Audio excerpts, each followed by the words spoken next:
Quand le juge a officiellement mis fin à mon mariage de 8 ans, Daniel regardait son téléphone. C'était la partie dont on se souvenait le plus clairement.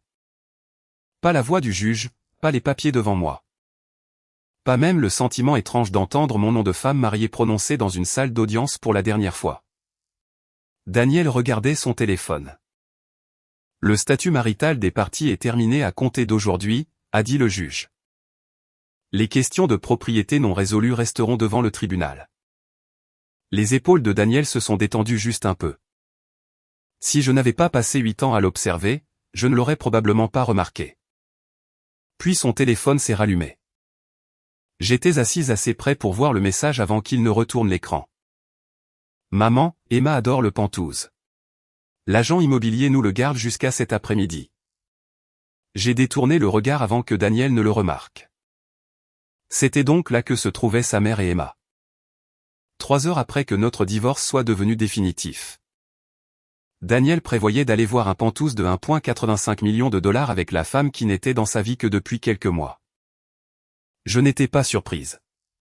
Pas vraiment. À ce moment-là, la surprise exigeait de l'espoir. J'en étais à court depuis des mois. Daniel s'est levé, a glissé les papiers du tribunal dans son dossier en cuir et a boutonné sa veste. Quand il est passé devant ma chaise, il s'est arrêté. Le condo de Mission Valley est prêt. J'ai levé les yeux. Quel condo? Le vieil appartement de 2 chambres. Celui que nous louions à des étudiants. Bien sûr, je savais exactement de lequel il parlait. L'immeuble avait plus de 40 ans. Le garage souterrain fuyait chaque fois que San Diego recevait de fortes pluies. Les comptoirs de la cuisine étaient fissurés. Le climatiseur était tombé en panne 3 fois l'été précédent. Daniel lui-même avait dit un jour que nous devrions soit le rénover, soit le vendre parce qu'il en avait assez de gérer les plaintes des locataires. Maintenant, c'était mon nouveau départ. J'ai demandé à mon assistant de déposer les clés, a-t-il dit. La plupart des meubles sont encore là, donc tu peux emménager tout de suite. Je n'ai pas répondu. Il a semblé penser que mon silence signifiait que j'étais offensé. Il n'y a pas d'hypothèque dessus, a-t-il ajouté. Il vaut plus de 300 000 dollars. Pour une personne, c'est plus que suffisant. Plus que suffisant. Daniel avait toujours aimé cette expression. 5 paires de chaussures, c'était suffisant. Mes vêtements allaient bien. Le budget du ménage était suffisant. Après avoir quitté ma carrière, je n'avais pas besoin de mon propre revenu car Daniel gagnait assez pour nous deux. Maintenant, il avait aussi décidé ce qui était suffisant pour moi après le divorce. Un condo usé dont il ne voulait plus. Pendant ce temps, il s'apprêtait à dépenser près de 2 millions de dollars pour sa nouvelle vie. J'ai pris mon sac. Compris. Il a hésité. Je pouvais dire qu'il s'était attendu à plus. Peut-être des larmes, peut-être de la colère, peut-être une dernière accusation. Au lieu de cela, je me suis levé. Claire. Je me suis arrêté. Je ne veux vraiment pas que ça tourne mal. Il y avait quelque chose de presque sincère sur son visage. Notre mariage est terminé. Je pense que nous devrions tous les deux passer à autre chose. Je l'ai regardé un moment. Je suis d'accord. Il m'a fait un petit signe de tête. Bien. Puis il est parti. La porte s'est refermée derrière lui. Mon avocate, Nora, a attendu quelques secondes avant de me regarder. Il n'a toujours aucune idée. Non. L'ordonnance financière temporaire devrait être enregistrée cet après-midi. À quelle heure? Difficile à dire. Peut-être dans 1 heure, peut-être 2. J'ai jeté un coup d'œil à l'horloge. 11h09 puis j'ai pensé au message sur le téléphone de Daniel. J'espère que ça arrivera avant, moi aussi. Nora a froncé les sourcils. Que se passera-t-il avant, aussi? Il achète un nouveau logement cet après-midi. Combien? 1,85 million. Nora a lentement enlevé ses lunettes. Aujourd'hui? Pour la petite amie? Techniquement, il l'achète comme sa nouvelle maison, j'ai fait une pause. Mais elle choisit déjà les pièces et les meubles. Nora m'a dévisagé. Puis elle a remis ses lunettes. Eh bien, quoi? Ça pourrait devenir gênant. J'ai ri pour la première fois de la matinée. Je ne l'avais pas prévu. Je sais, mais le timing est impressionnant.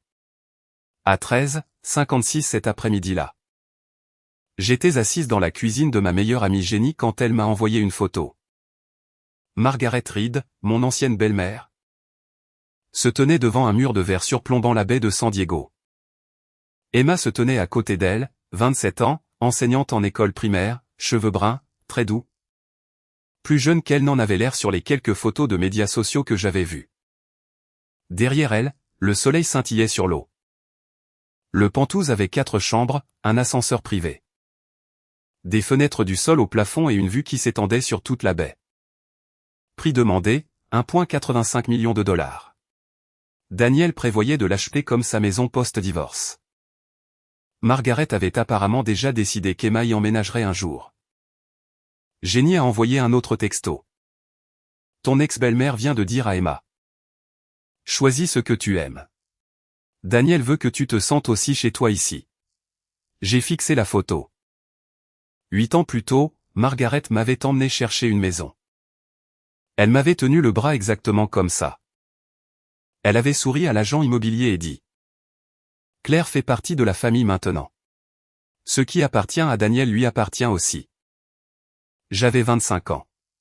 Je l'avais cru. Mon téléphone a de nouveau vibré. Cette fois, c'était Nora. Ordonnance enregistrée. Les restrictions financières temporaires du juge étaient officiellement en place. Elle ne gelait pas chaque dollar que Daniel possédait. Elle ne fermait pas son entreprise. Elle couvrait un groupe de comptes d'investissement contestés. Des participations dans plusieurs sociétés à responsabilité limitée et d'importants transferts liés à des propriétés qui devaient encore être réglés dans le divorce. Daniel pouvait toujours diriger son entreprise. Il pouvait payer ses employés. Il pouvait payer les dépenses normales. Ce qu'il ne pouvait pas faire, c'était déplacer de grandes quantités d'argent contesté dans de nouveaux investissements. Le transférer à quelqu'un d'autre ou retirer de l'argent de propriété alors que nous étions encore en train de déterminer qui possédait légalement quoi. J'ai regardé l'heure. 14h08, 6 minutes plus tard, Jenny m'a appelé en vidéo. Elle se cachait près du fond de la galerie de vente. Claire, que s'est-il passé? Ils ne peuvent pas envoyer la compte. Je me suis redressé. Elle a tourné la caméra. Daniel se tenait à côté d'une table couverte de documents d'achat. Un coordinateur de transaction lui parlait à voix basse. Ce n'était pas une situation où quelqu'un passe une carte de crédit et se la voit refuser. Daniel avait prévu de virer un acompte de 250 000 $ sur un compte séquestre. Le virement n'a pas pu être effectué.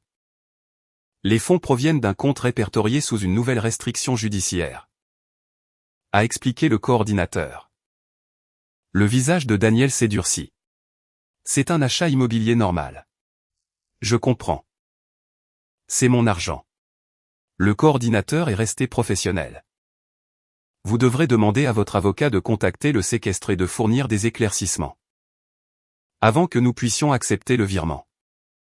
Margaret a finalement réalisé que quelque chose de grave s'était produit. Quelle restriction judiciaire? Daniel s'est légèrement tourné. Maman, donne-moi une minute. Qu'est-ce que tu veux dire? Donne-toi une minute. Tu as dit que le divorce était terminé. Emma a levé les yeux. Qu'est-ce que tu veux dire par le divorce était terminé? Tout est devenu silencieux. Elle a regardé Daniel droit dans les yeux. Tu m'as dit que tu étais divorcé depuis 6 mois. Sa mâchoire s'est crispée. Emma, parlons dehors. As-tu divorcé ce matin? Nous sommes séparés depuis longtemps. Ce n'est pas ce que j'ai demandé. Elle le fixa. Ton divorce est-il devenu définitif ce matin? Daniel n'a rien dit. Son silence a répondu pour lui. Emma a lentement reposé le plan sur la table. Tu m'as menti. Ce n'est pas si simple. Alors commence par la partie simple. Elle a pris son sac à main. Quand as-tu divorcé? Margaret est intervenue. Emma, la date exacte a-t-elle vraiment de l'importance en ce moment? Emma s'est tournée vers elle. Ça a de l'importance pour moi. Puis elle a de nouveau regardé Daniel. Je pars. Je te conduis.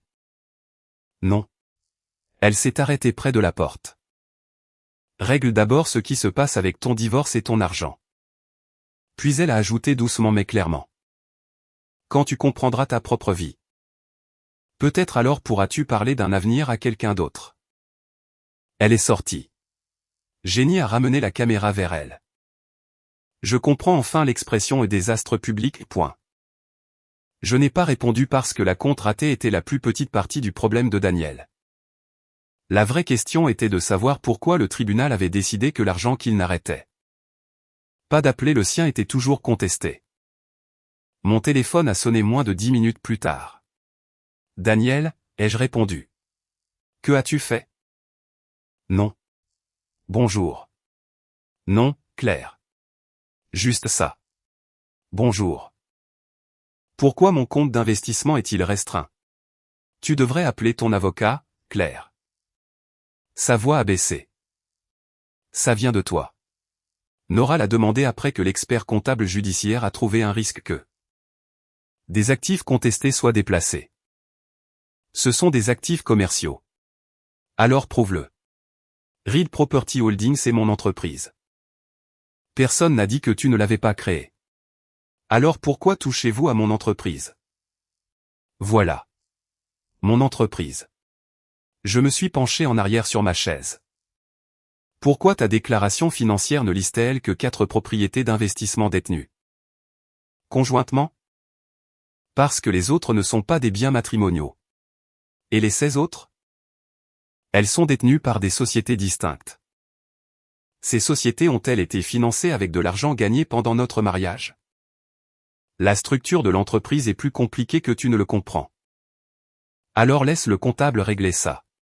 Il a expiré brusquement. Je n'ai rien caché.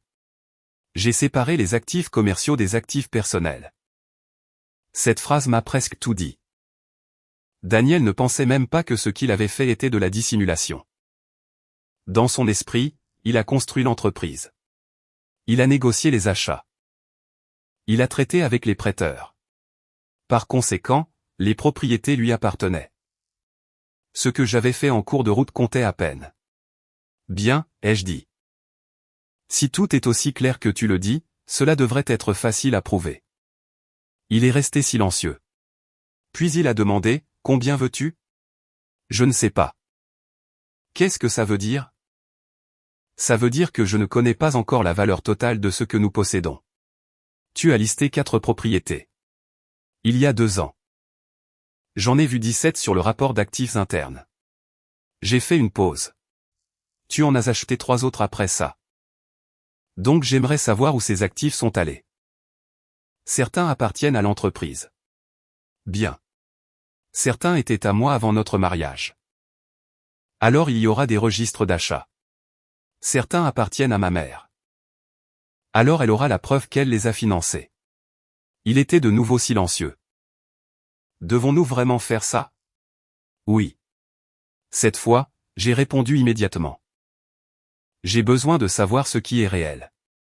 J'ai raccroché. Ce n'est qu'alors que j'ai remarqué que ma main tremblait. Jenny l'a vu aussi. Elle ne m'a pas dit de me calmer. Elle m'a juste versé un verre d'eau et l'a posé devant moi. J'en ai bu la moitié. Quelques minutes plus tard, les tremblements ont cessé. 6 mois plus tôt, Daniel avait demandé le divorce. Il l'avait fait pendant le dîner. Il avait même ouvert une bouteille de vin rouge avant. Je pense que nous devrions mettre fin à cela. Je l'ai regardé. Tu as déjà décidé. J'y pense depuis longtemps. J'ai appris plus tard qu'il avait déjà rencontré Emma à ce moment-là. Mais Emma n'était pas la chose qui a finalement brisé quelque chose en moi. L'attitude de Daniel l'a fait. Je lui ai demandé, que advient-il de la propriété? Nous serons justes. Il l'a dit facilement. Je ne vais pas te laisser sans rien. À l'époque, cette phrase m'avait en fait sentir mieux. C'est dire à quel point j'avais dérivé. Je pensais qu'une promesse était une preuve d'équité. J'ai dit à Nora, s'il est raisonnable, je ne veux pas me battre pour chaque petite chose. Puis la première déclaration financière de Daniel est arrivée pour les propriétés d'investissement détenues conjointement. J'ai lu les adresses 2 fois. Où sont les autres? Nora a levé les yeux. Il y en a plus, au moins une douzaine de plus. Tu es sûr? Oui. J'en étais sûr parce que j'avais préparé les documents de prêt originaux pour plusieurs d'entre elles moi-même. Dans la 2e année de notre mariage, Daniel voulait acheter un immeuble locatif de 4 unités. C'était sa première tentative sérieuse de croissance au-delà de quelques petites propriétés. La banque a rejeté sa demande de prêt. Ce soir-là, il a laissé tomber la lettre de rejet sur le comptoir de la cuisine. Ils ne comprennent pas l'affaire. Je l'ai ramassé. Ton modèle de flux de trésorerie est faux. Il a froncé les sourcils. Non, il ne l'est pas. Tu as calculé les 4 unités comme étant louées 12 mois par an. Elles sont presque toujours pleines. Les banques ne souscrivent pas sur des presque points. J'ai ouvert mon ordinateur portable. Tu n'as pas non plus réservé assez pour les réparations et ton revenu d'exploitation net est incorrect. Il m'a dévisagé. Tu as compris tout ça à partir d'une seule page. Je suis expert comptable, Daniel. Cette nuit-là, j'ai travaillé jusqu'à plus de 2 heures du matin. Au petit déjeuner, j'avais reconstruit le modèle. Nous avons passé 3 jours à corriger la demande, le taux de vacances, les réserves d'entretien, les dépenses d'exploitation, la couverture de la dette. La 2e fois que nous sommes allés à la banque, je suis allé avec lui. Le prêt a été approuvé. Quand nous sommes sortis sur le parking, Daniel m'a attrapé par la taille et m'a fait tourner une fois. Je n'ai pas épousé une expert comptable. Il a ri. J'ai épousé ma directrice financière. Des années plus tard, cet immeuble valait presque 3 fois ce que nous l'avions payé. Il a également aidé Daniel à se qualifier pour la propriété suivante et la suivante. À l'époque, mes compétences financières faisaient partie de notre succès. À la fin de notre mariage, l'histoire avait changé. J'étais simplement une femme qui n'avait pas eu de vrai travail depuis des années. Le changement s'est fait lentement. Au début, Daniel me demandait tout. Que penses-tu de cette affaire? Ce financement a-t-il l'air mauvais? Pouvons-nous supporter cette hypothèque si les unités restent vides pendant 2 mois? J'avais un courriel d'entreprise. J'aidais avec les budgets. Je vérifiais les documents de prêt. J'organisais les rapports financiers. Puis Margaret a subi une opération de la hanche. Presque au même moment, l'entreprise de Daniel a commencé à se développer. Il voyageait constamment. Un soir, il a dit, « Peut-être que tu devrais quitter ton travail pendant un certain temps. » Je venais d'accéder à un poste plus élevé dans mon cabinet comptable. Partir maintenant? Nous n'avons plus besoin de ton salaire. Et après? Si tu veux y retourner, tu y retournes. Il m'a pris la main. Nous sommes une famille. Nous n'avons pas à calculer chaque contribution. Alors, j'ai démissionné. Pendant les 2 premières années, j'ai continué à aider avec l'entreprise. Je n'avais simplement plus de titre ou de salaire. Finalement, Daniel a embauché un directeur financier à plein temps. Je lui ai demandé une fois, « Penses-tu que je devrais retourner travailler ?» Il a haussé les épaules. Les choses vont bien comme elles sont. 1 an plus tard, lors d'un événement d'entreprise, je me tenais à côté de lui pendant qu'il présentait le nouveau directeur financier à un groupe d'investisseurs. Enfin, a plaisanté Daniel, j'ai un professionnel qui s'occupe des chiffres. Je tenais une coupe de champagne.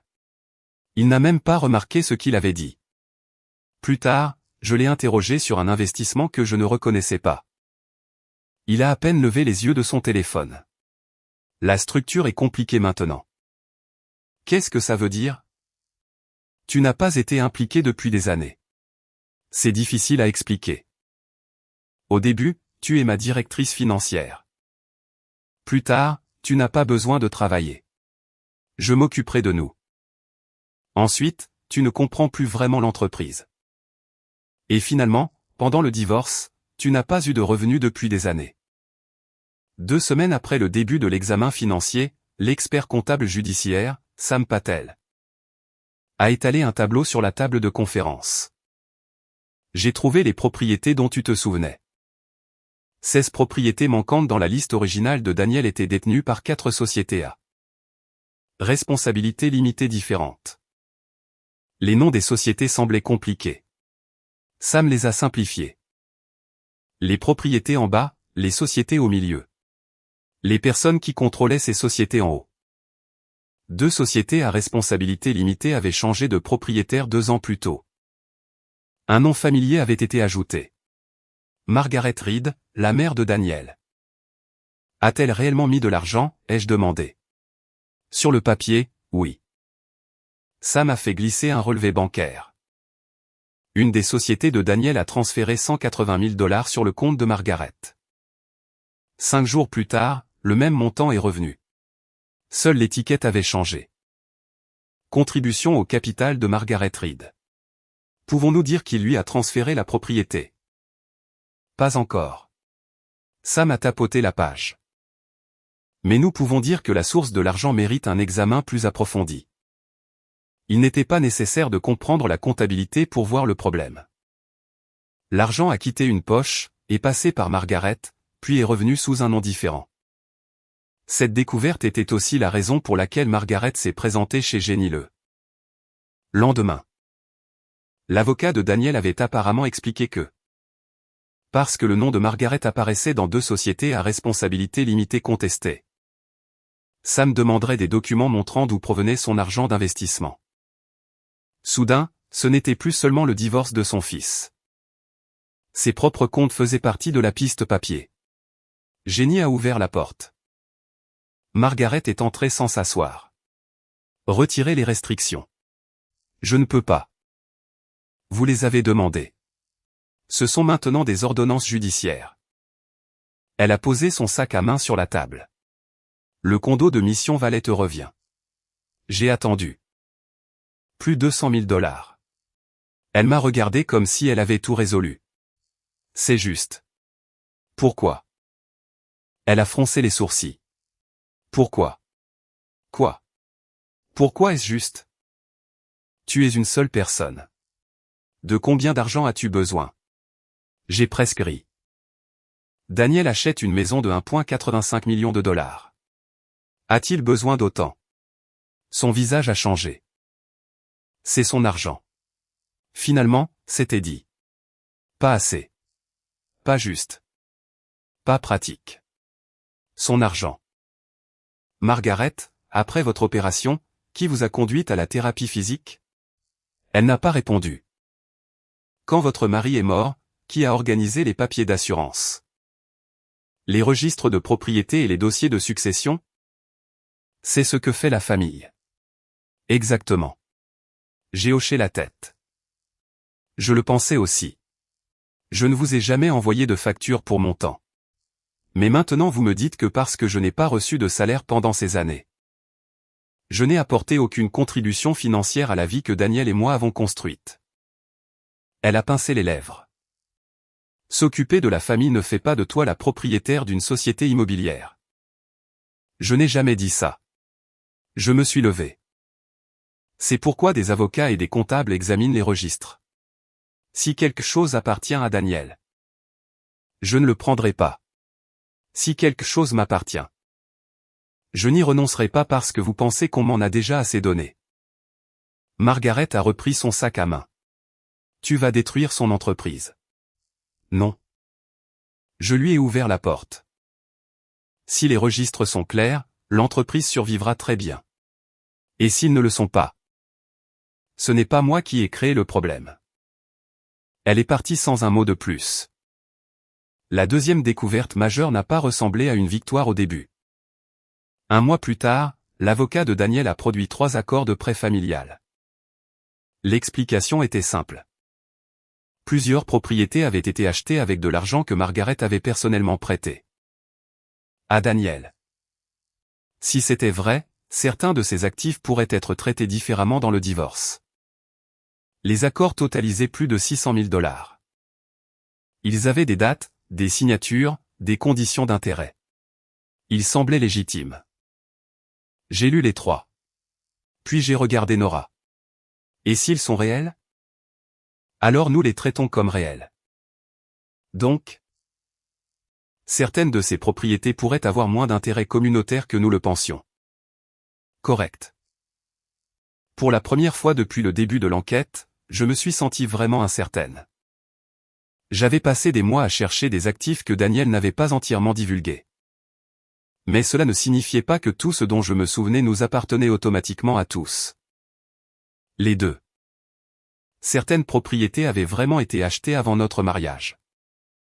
Une partie de l'argent pouvait véritablement appartenir à Margaret. Le lendemain matin, j'ai dit à Nora. S'ils peuvent prouver que quelque chose est la propriété exclusive de Daniel.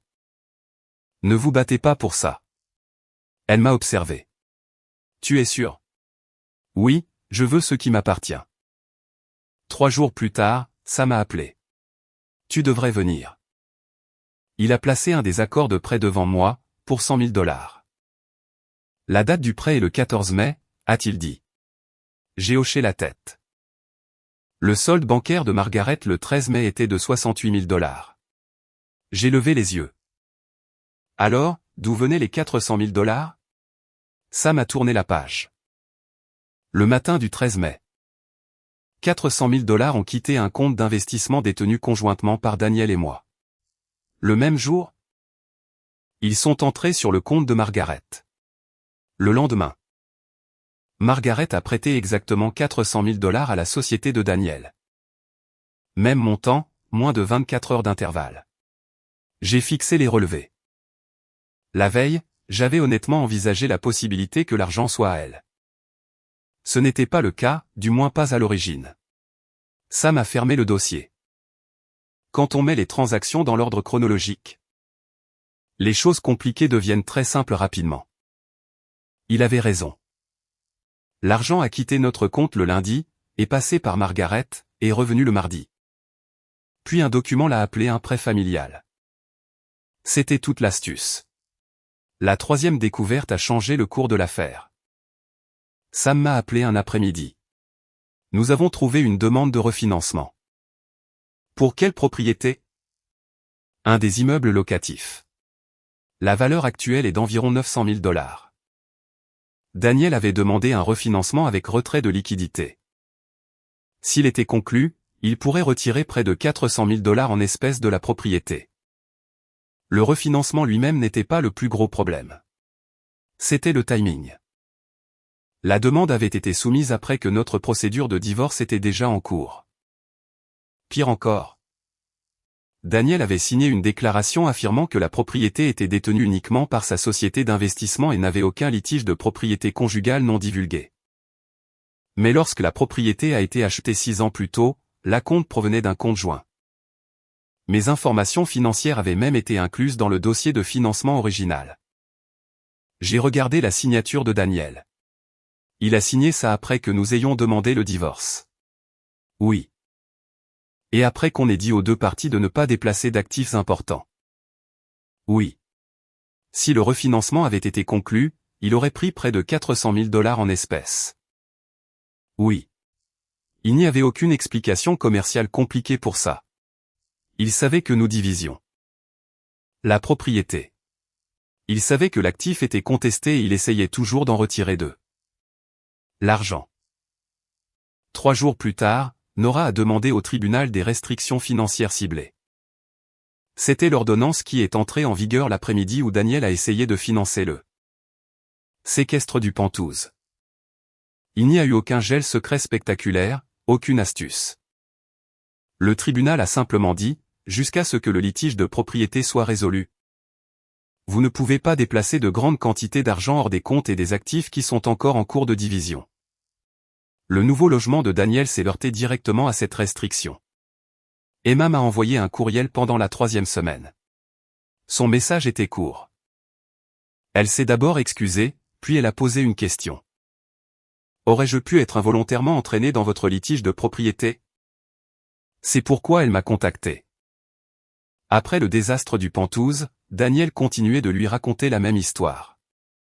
Je ne pouvais pas accepter le divorce. J'utilisais ma formation en comptabilité pour faire paraître des structures commerciales ordinaires. Suspectes. Emma avait commencé à se demander si elle n'avait pas été impliquée d'une manière ou d'une autre dans une transaction qu'elle ne comprenait pas. Nous nous sommes rencontrés dans un café.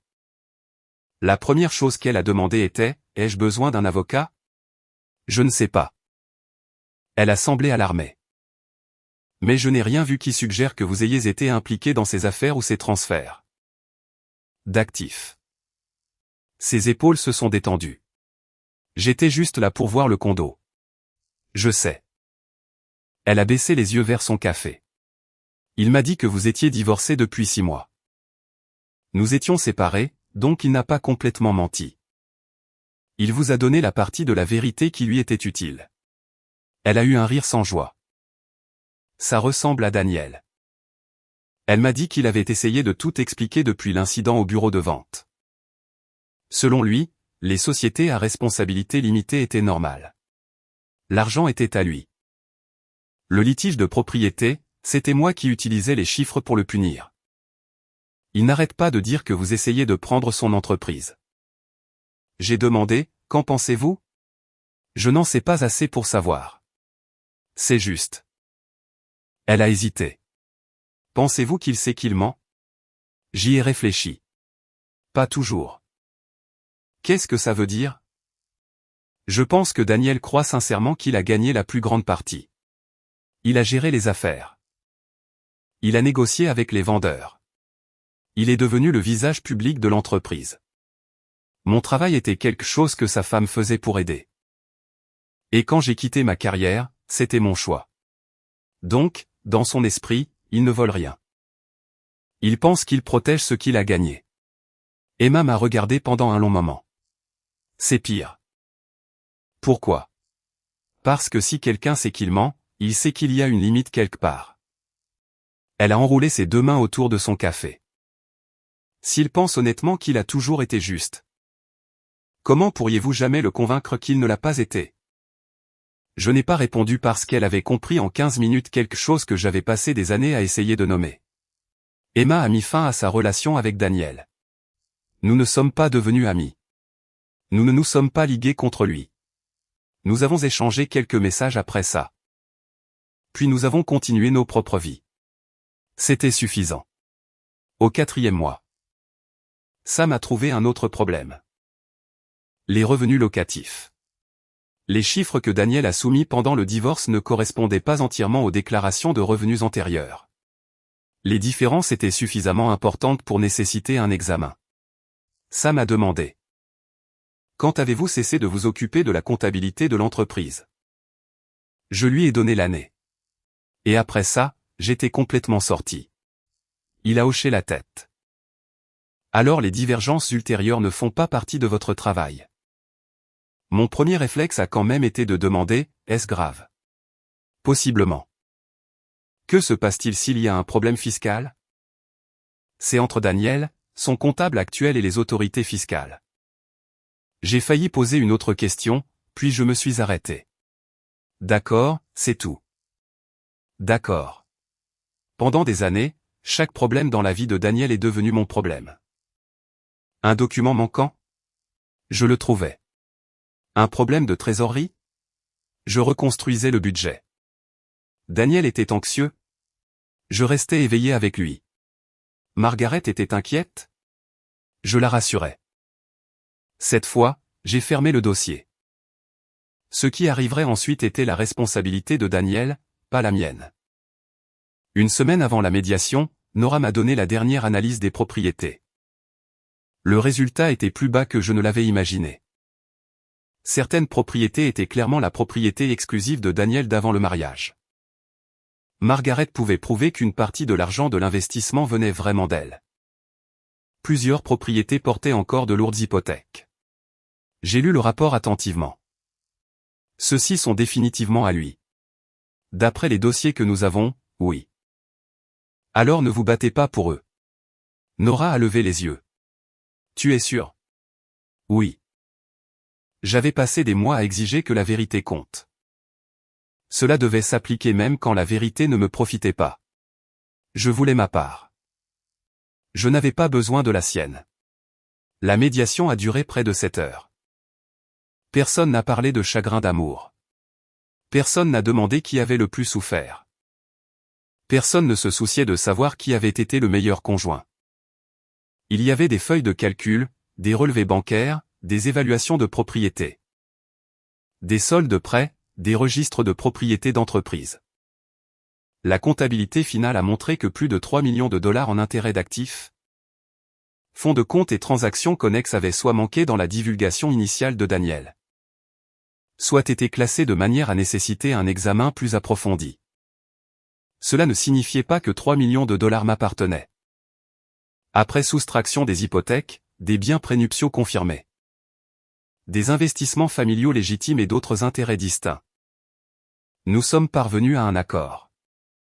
Je recevrai 2,4 millions de dollars en espèces, 2 propriétés locatives sans hypothèque, ma part légale des comptes de retraite et une partie des actifs d'investissement. En échange, je renoncerai aux réclamations contre les intérêts restants dans les entités commerciales prénuptiales de Daniel.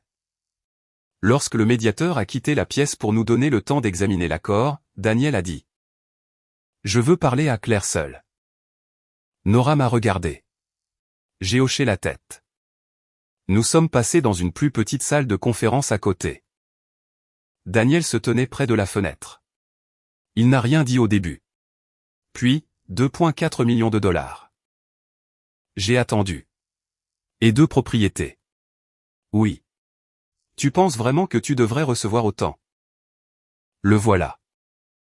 Après 5 mois, après tous les dossiers, après tout le traçage. Il demandait encore pourquoi je le méritais. Je me suis assise. Tu veux une réponse? Oui. D'accord. Je l'ai regardé. Quand ton premier prêt commercial a été rejeté, qui a reconstruit le modèle financier? Il a froncé les sourcils. Tu as aidé. Aider? Comment veux-tu que j'appelle ça? Travail. Tu n'étais pas une employée. Parce que finalement, tu m'as demandé de quitter mon travail. Je ne t'ai pas forcé à démissionner. Voilà la phrase que je savais qu'il allait dire. Tu as raison. Il a semblé presque soulagé. Je n'ai jamais fermé la porte d'entrée à clé pour t'empêcher d'aller travailler. Exactement. Alors ne fais pas comme si j'avais ruiné ta carrière. Te souviens-tu pourquoi je suis parti? Il n'a pas répondu. Ta mère venait de se faire opérer. Tu voyageais la moitié du mois. Tout à la maison avait besoin de quelqu'un. J'ai suggéré d'engager de l'aide. Ma mère n'aimait pas les étrangers dans la maison. Et tu m'as dit d'être patiente parce qu'elle se remettait.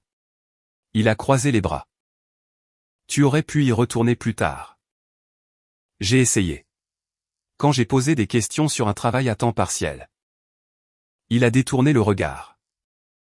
Tu m'as dit que mon salaire ne valait pas la peine de mettre la maison sens dessus-dessous. J'essayais de nous faciliter la vie. Je sais. Alors pourquoi transformes-tu ça en un sacrifice que j'ai exigé de toi? Parce que plus tard, tu as utilisé le fait que je n'avais pas de revenus comme preuve que je n'avais pas contribué. Il m'a finalement regardé à nouveau. J'ai tout payé. Oui. Tu n'as jamais manqué de rien. Ce n'est pas la même chose que de dire que tout appartient. C'est moi qui étais sur le terrain à faire les affaires. Je sais. J'ai négocié les propriétés. Je sais. J'ai construit l'entreprise. Oui. J'ai hoché la tête. Et pendant que tu faisais tout ça, qui s'occupait de tout ce que tu ne voulais pas gérer? Il n'a pas répondu. Quand tu avais besoin d'un modèle financier, j'étais une professionnelle. Quand tu avais besoin de quelqu'un pour prendre soin de ta mère, j'étais de la famille. Quand tu avais besoin de quelqu'un pour faire tourner la maison pendant que tu voyageais, j'étais ta femme. Puis le mariage s'est terminé et soudain je suis devenu une seule chose, une femme sans revenu. Daniel a détourné le regard. Tu fais comme si je pensais que tu étais inutile. Je ne pense pas que tu pensais que j'étais inutile. Il a regardé en arrière. Je pense que tu t'es habitué à ce que mon travail soit gratuit. Son visage s'est crispé. Je n'ai jamais pensé ça. Alors pourquoi continues-tu à décrire l'accord comme si je prenais ton argent? Silence. As-tu déjà considéré, ai-je demandé, qu'une partie était à moi avant l'accord? Il n'a pas répondu. Finalement, il a dit, je n'allais pas te laisser sans rien. Tu m'as offert un condo dont tu ne voulais pas, il était payé. Et voilà. Quoi? Tu décidais encore de ce que je devais recevoir. 300 000 $ auraient dû suffire. 500 000 $ auraient été généreux. 1 million aurait été extrêmement généreux. Je me suis penché en arrière. Mais c'était toujours ta décision. Son visage a légèrement changé. C'était ça le vrai problème. Alors, que voulais-tu? Que tu crois que c'était à nous? Il m'a dévisagé. J'ai continué. Pas chaque propriété. Pas chaque dollar. Je sais que tu avais des actifs avant moi.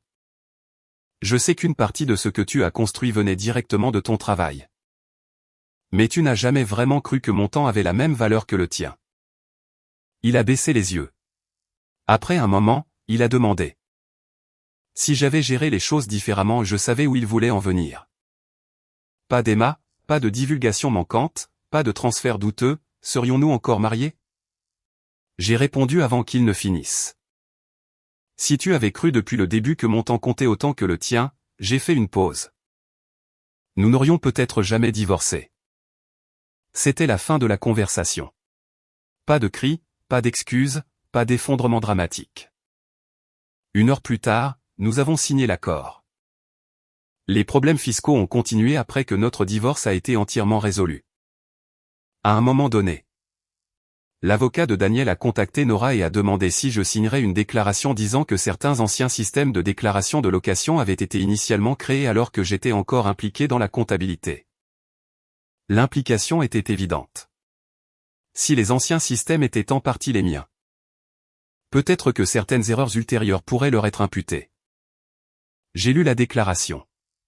Puis j'ai demandé à Nora, est-ce exact? Pas complètement. Je la lui ai rendue. Alors je ne la signe pas. Cela pourrait rendre sa situation fiscale plus difficile. Je comprends. Et je comprenais.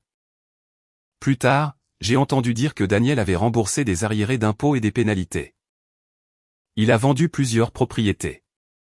L'entreprise est devenue plus petite. Margaret a vendu une maison de vacances. C'est tout ce que je savais. Je n'en ai pas demandé plus. Un jour, Jenny a dit, tu n'es sérieusement pas curieuse de savoir comment il va? J'y ai pensé. Pas vraiment. Elle m'a dévisagé. C'est peut-être la chose la plus saine que tu aies jamais dite. J'ai ri. Peut-être que c'était le cas. Je n'avais plus besoin que Daniel soit misérable pour croire que le quitter avait été la bonne décision. Je n'ai pas acheté le Pantouse de 1,85 million de $. Jenny était personnellement offensée. Pourquoi pas? Parce que je ne l'aime pas. Tu as fixé les photos pendant 10 minutes. Je les fixais. C'est une raison de plus pour l'acheter. Elle m'a pointé du doigt. Emménage. Fais en sorte que Margaret passe devant chaque semaine. J'ai ri. Si je dépense près de 2 millions de $ juste pour mettre mon ex-mari mal à l'aise. Je construis toujours ma vie autour de lui. Jenny a ouvert la bouche, puis l'a fermée. D'accord, je déteste que tu aies raison. J'ai acheté une maison de ville à la place.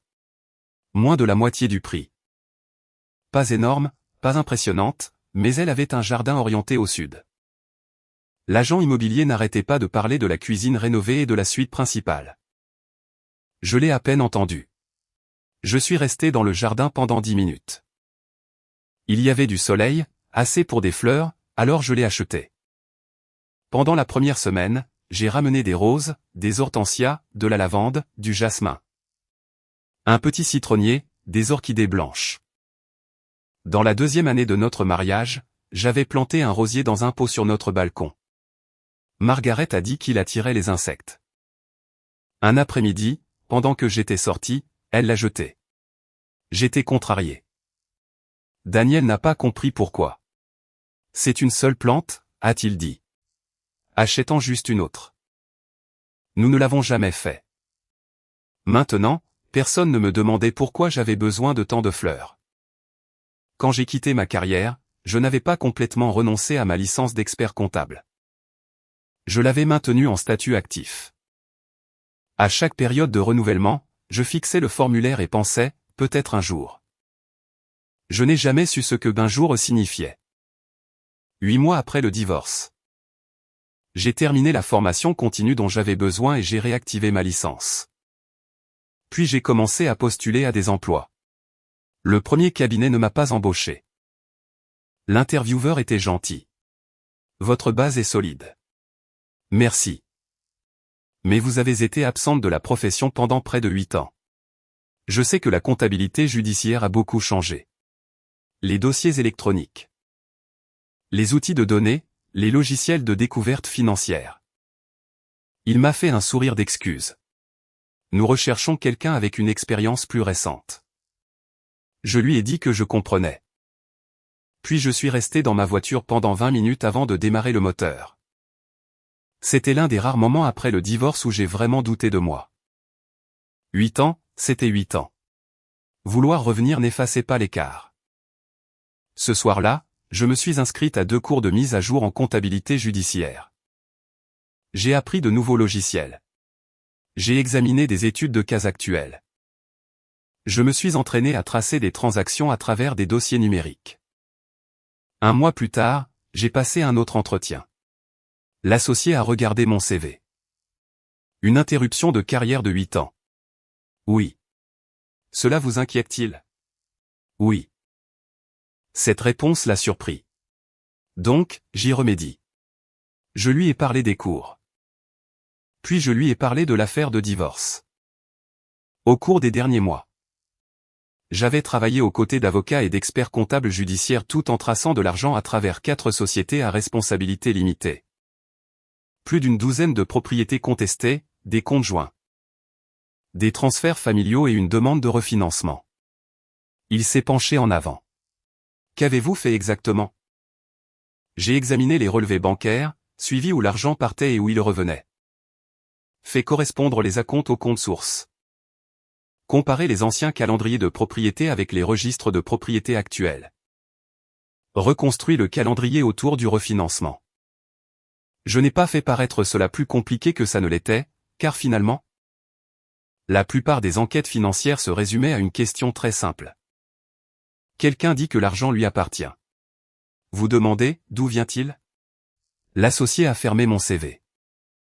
Pouvez-vous commencer lundi prochain? Pendant une seconde, j'ai cru avoir mal entendu. Puis j'ai souri. Oui. Le premier jour de mon retour dans un bureau, j'ai ouvert un bilan sur mon ordinateur. Puis un relevé bancaire, puis un rapport de flux de trésorerie. J'ai dû cligner des yeux plusieurs fois. Les compétences étaient toujours là. Certaines étaient rouillées. Certaines avaient besoin d'être mises à jour, mais elles étaient à moi. Elles avaient toujours été à moi. Pendant des années, je les avais utilisées pour tout le monde sauf pour moi.